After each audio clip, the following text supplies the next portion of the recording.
So listen, I don't want to spoil anything about your character, but I do want to ask, Eiza, Team Godzilla or Team Kong? I mean, shockingly, I'm Team Kong. I shouldn't be Team Kong, but I am. We don't have that in common. I'm Team Godzilla all day. Why? I'm so curious. Not no shade to Godzilla, but why? That sounded like some shade. I'm a little sus right now because Godzilla listen, he's a protector out here. He's coming in, he's trying to help us. He's Right. fought off other monsters. Kong is just like, leave me on my island. I got He's thumbs a up. lazy one. That's why I like him. I think that's why I like him. And I'm like, he's kind of my type of guy. Like, Yeah, I I feel just like want to yeah. lay, eat some bananas. Like, no one mess with me. I got nothing to do. Like, that's me. Yeah, if there was one that's a little bit more relatable, I'm gonna go with Kong. But I like Godzilla. He's the big dinosaur gets me going. I like him. So in this movie, listen, you get tossed into one scene. The first fight between Kong and Godzilla in this movie is on the aircraft carrier sequence. And I would love to hear about that because everybody was getting soaked. Like, I don't know if that set was made to like move around. It looked pretty crazy. I Yeah. mean, talk Yeah. to me about bringing that first fight to life from the human perspective. It was crazy. I mean, it was like being in a water park the whole time. We shot like, no joke, 3 weeks of that. And it just takes a lot. It seems like so small. It takes a second on a screen, but it takes so much making it. And it was crazy because, the whole crew had to be wet. It was an underwater, it was like a submarine situation.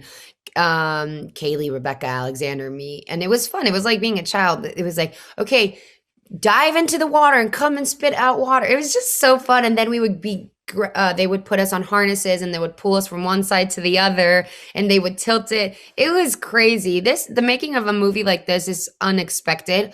The one thing I will say is so funny. This is like a really funny story. I discovered I had motion sickness on the film because we were in all these helos all the time and I was always throwing up. And there's a scene that we're in the helicopter going to Antarctica and I had all these lines and I actually couldn't say them. Like they cut them out because I couldn't talk because I was about to throw up the whole time. That I feel like Adam was like, I can't save any of these lines. She can't speak. I couldn't talk. So, I learned a lot about myself as an actress. So then next I just recently did a movie where I'm being thrown around inside an ambulance. So I learned that I had to take something before every single day that I did it, because if not, I wouldn't be able to even speak. You keep signing up for these movies where they're just putting you through it. I remember in Bloodshot, you had like weights on your ankles in a pool. Oh my God. I like torture. What can I say? I do want to. I mean, listen, that's where we started. I want to ask that. Have you heard anything about a Bloodshot sequel? I know Vin loves to keep things going and keep Oh my everybody. God. I I have to don't ask. know. I don't know. Honestly, it's really hard right now. I mean, I had so much fun making it. It was such a good experience. I love Harbinger and their comic books. It's really cool. Who knows? Honestly, you never know at this point. It could be, could not. I'm sure Vin Diesel is going to make it happen. So I wouldn't be surprised to get a phone call one day and like, we're going to South Africa again. Listen, I feel like you have some cool franchises on the horizon that you're gonna be revisiting soon. For now, I'm excited for everybody to get the chance to see Godzilla vs Kong. I hope they watch it on a big screen because it is so much fun. Oh, I hope they enjoy it. And I hope they go to the movie theaters now that we're reopening. So hopefully they feel safe enough to go and enjoy it because it's worth it. It's worth watching it on the big screen. Godzilla vs Kong it's a blast. It was great to get back into a theater with this movie. Dude, you killed it. So I have to say that to start off. Thank you. Thank you. Yeah. Some of my favorite shots in the movie are the shots where they're going through these city skylines from the human perspective that puts in scale just how big these monsters are and how small we are. I would love to hear from you. I mean, what did you kind of use for reference to establish these like kind of human perspective street level shots of these giant monsters doing battle? Yeah, I mean, I think that's something that we're always aware of, is trying to maintain the scale, because we wanted the monster fights to be, super fast paced and intense. And a lot of times, when you're trying to depict the scale of monsters, or, something that's, over 300 foot tall, a lot of times you end up having to, especially when you're at a lower angle, slow them down, so that they appear to be bigger. And we knew that, like, we wanted our action to be so fast paced that wasn't going to be an option for us. And so what we ended up doing is we kind of got, the VFX supervisor, DJ, he's a really clever guy, and we did this. We kind of came up with this idea that we're going to slow down all the things around the monsters, like smoke and, you know, falling debris, all the things that like give it that like actual scale. But we're going to keep the monsters moving fast. And what it ends up doing is it kind of creates almost like a modern stop motion effect. It's not as like jarring as that, but my hope is that it has its own quality that you're not used to seeing in other films. So it has sort of its own timelessness, because ultimately, you know, when you're doing CGI stuff, it's always outdated within a couple years. So what's really important is to preserve just like the wow factor of it, you just need audience to be invested in it, because it's like, you look at things like King Kong, the original, which is stop motion. It's like those effects don't look like photorealistic or anything like that, but they look great. They actually still hold up in their own way. And it's not because they're just like real. Sometimes reality isn't important. It's like, you have to keep that in mind, but you can still make things feel grounded and interesting without having to just like sacrifice a lot of things for that, you know? Man, the movie, the pacing of it all, the action of it all, it is so cool. You did such a good job on all those things.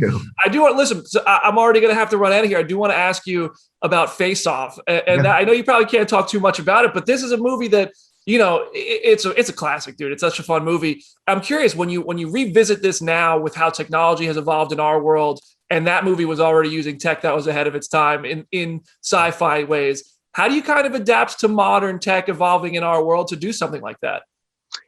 You know, I'd love to answer that question, but I think that that's one that it's a great question, actually, and it's one that was one of the very first things we asked ourselves. But I think it'll give too much away about the plot in terms of what we're doing.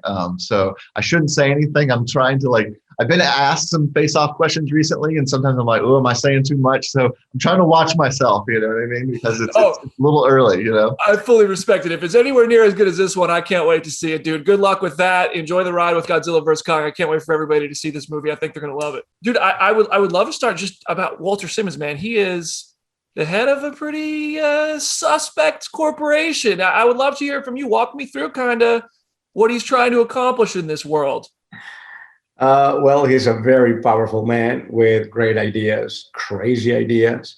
And, sometimes great, big ideas are not so good if they are not good for others. So we will see. I hope Simmons makes the right decisions and, does what he does for the greater good, for everyone's well-being. What's the key to really just ham it up as a I don't want to spoil anything, but as this kind of character who is that very powerful, maybe condescending or manipulative. I don't want but just that sort of character. How do you what do you have to give to that to make sure that everything comes through? Well, with power comes responsibility, a big responsibility, and not many powerful people in this planet take it seriously. I think this is a phenomenal character because he represents that. He represents this power, this that a lot of people get with money. Filthy rich people, and the big trick here is what is it that you're going to do with it? Power is not good if it's not coming with empathy and generosity and kindness. So we'll see. That's true. Now, I do want to talk about another movie you were in once, because I am curious. It may be a bucket list item for people like me to have an alien inside of them, a xenomorph. Was that a bucket list item for you? What was it like to have an alien burst out of your body? Now that we can talk about this movie. So you actually dream with having an alien coming out? I mean, maybe for movie purposes, maybe not in reality, but on screen, I think it'd be really cool.